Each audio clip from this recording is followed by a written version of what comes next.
Hey y'all, welcome and welcome back. Happy Saturday. I hope everyone is having a fun and safe weekend, and I am here to make it a little bit scary for you guys this Saturday. If you're new here, my name is Morgan, and I like to tell you guys scary stories. I like to talk about scary movies, my own paranormal experiences. We do a bunch of spooky stuff here, and if that sounds cool, I'd love to have you. I'm obviously on YouTube. I'm also on TikTok, Instagram, and Patreon, and I will link all of that below, as well as where to send your own stories if you have any that you would like for me to read. Now, without further ado, turn on a light because it's time to get scared. So this is from Central Europe in Poland.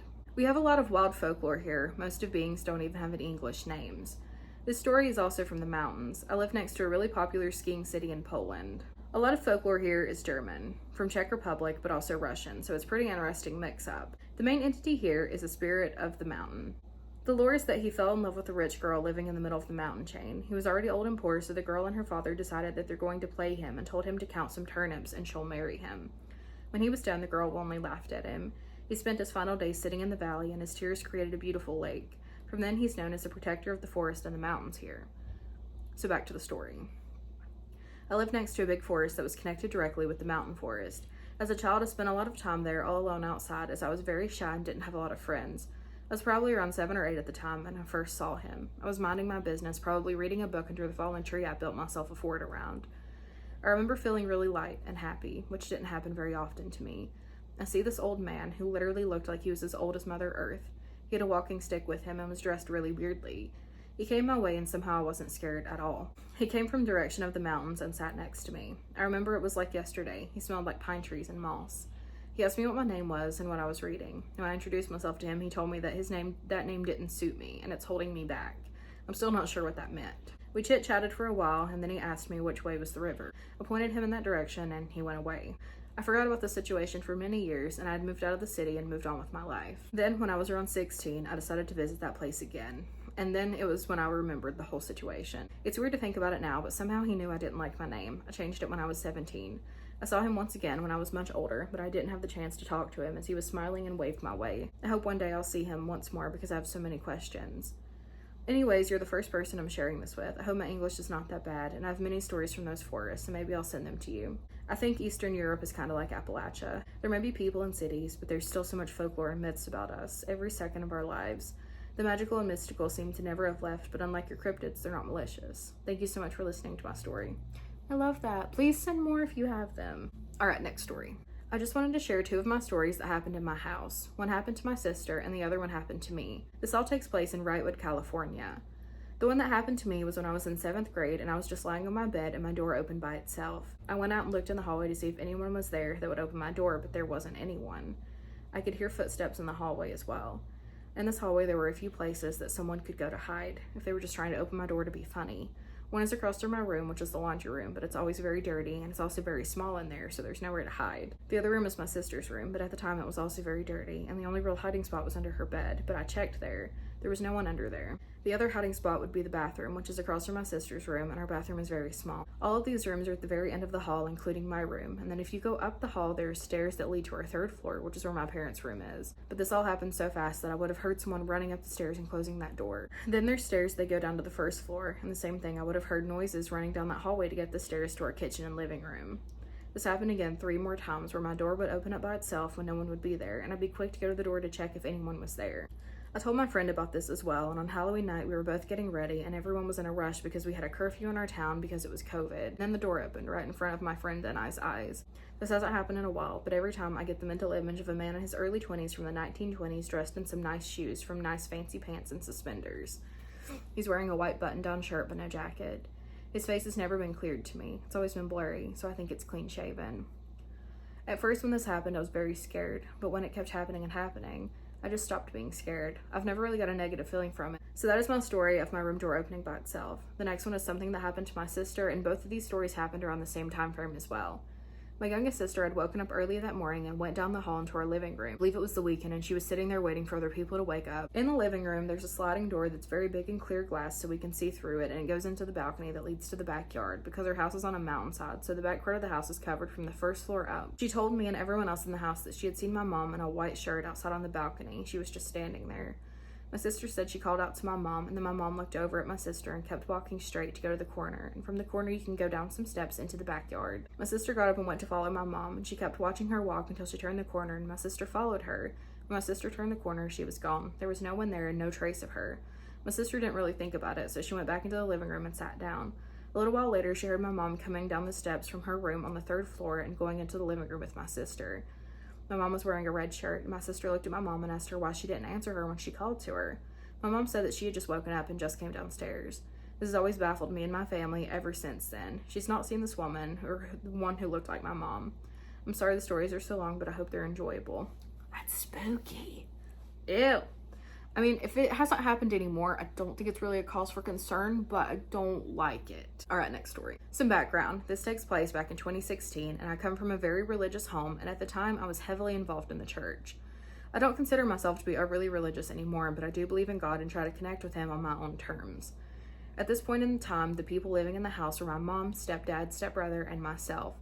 It all started when my stepbrother moved back into that house after being in New York for work.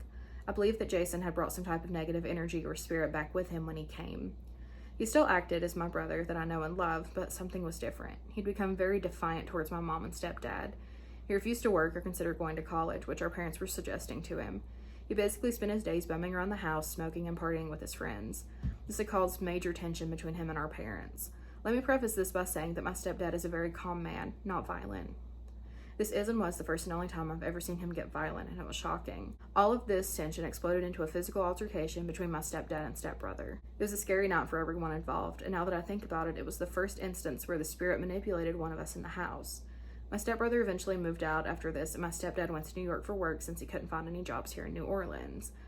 So that just left me and my mom alone in that house, and this is when it started to mess with me. The very first thing happened in the morning. I hadn't been able to sleep well, so I made some breakfast and watched TV in the living room.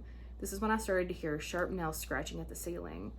And while this sent chills to my body, I chose to ignore it and act as if nothing happened. The second time was around 1 a.m. or so, and I went to the kitchen to grab some water. By the kitchen was the back door, and that's where we kept the toys for my nieces and nephews.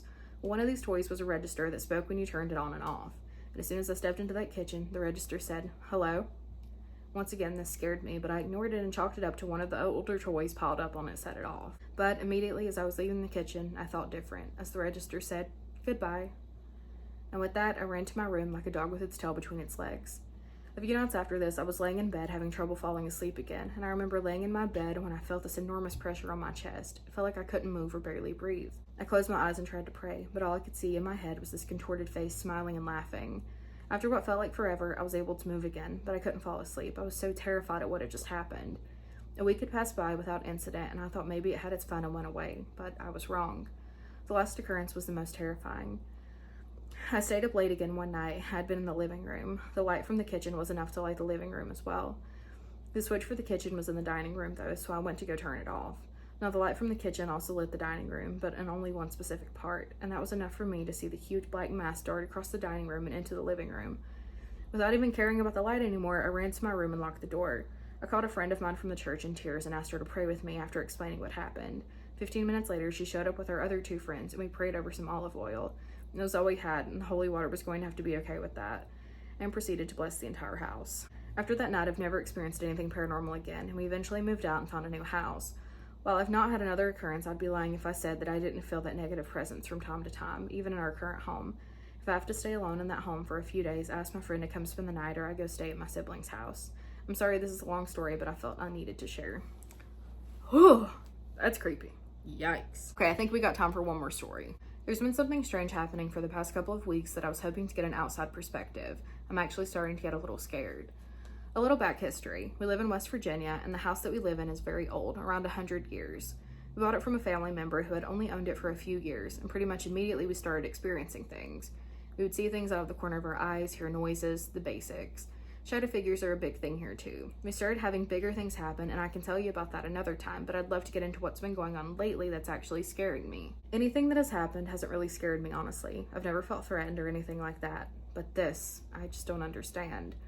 So one day I was in my pantry putting food away from the grocery store. My arms were up and I saw my daughter in my peripheral peek around the corner at me. She loves to sneak up on me, so I said, "I see you." and she popped around without me saying anything. I immediately look around the corner to see where she went, and she was gone. I walked to her room, which is a good bit away, to find her on her bed with her headphones in playing on her phone. I said, "You were just in the kitchen with me." She looked very confused and said, "No," and I immediately got chills. The next instance, my husband and I had laid down for the night, and normally I fall asleep watching TV, but this night I decided to turn it off and try to go to sleep.